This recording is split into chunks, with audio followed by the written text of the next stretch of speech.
Yeah,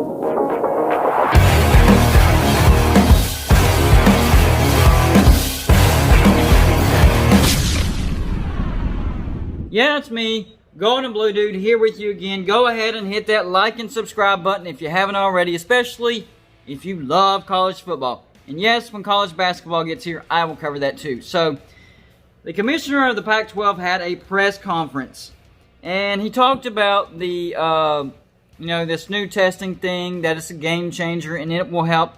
But then he went on to say that him and Kevin Warren have been communicating with each other, and they're trying to align their schedules up with each other. What are you thinking, Kevin Warren and Big Ten? You're attaching yourself to a sinking ship.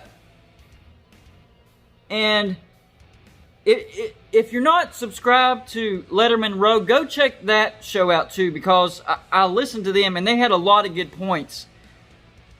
What they should be doing, what the Big Ten should be doing, is aligning themselves with the ACC, SEC, and the Big 12. But what they're doing is they're aligning themselves with the Pac-12. That's a sinking ship.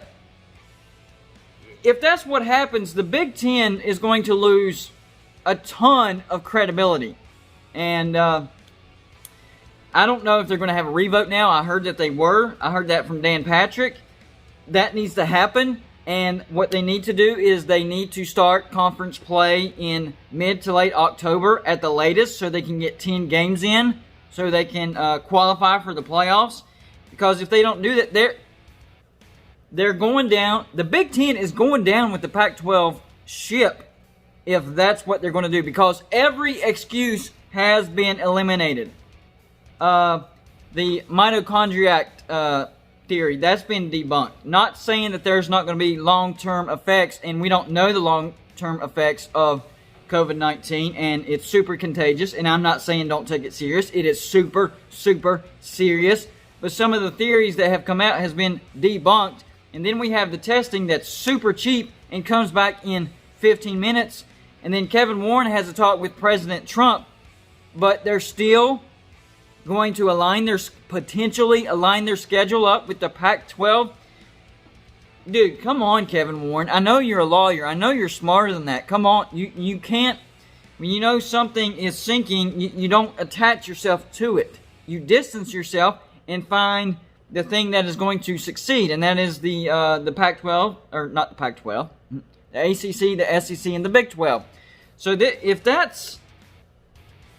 if that's what they're going for, man, that's I think they'll lose some teams. I think some teams will 100% jump ship, because everybody knows that the Pac-12 is a sinking ship. They've had to borrow money. Their revenue is down.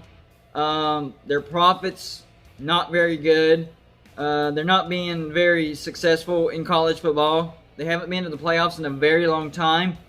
When you talk about national championship and playoff conversation, Oregon could have a chance, but that's not even really that big of a thing. Like, they would have to go undefeated and play in the fall for one thing. But man, Big Ten, Kevin Warren, you got to get it together, man. You got to get it together. If what Larry Scott and what I'm hearing from these other shows is true, and you're working with Kevin Warren, and Kevin Warren is working with Larry Scott to align schedules to save their bowl tie-in games, that's sheer nonsense. Sheer nonsense. It makes no sense. There's no rational explanation to be doing that, and you're going to lose a ton of credibility. You've already lost a ton of credibility. You've already gotten parents and teams and players angry. Nebraska players tried to sue you. You've created a train wreck.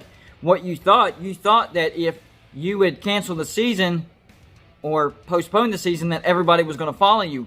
And now that hasn't happened, now you're trying to save face and act like you had a ton of reasons to do it when really you haven't. And the little tidbit reasons that you have given have been wiped away, and now you're left with egg on your face.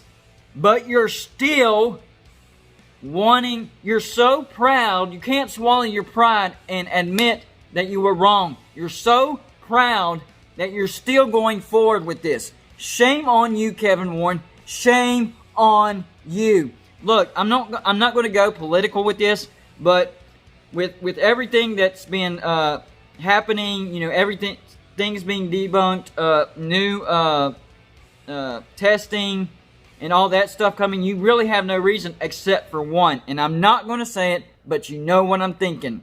There can only be one reason why you're doing it.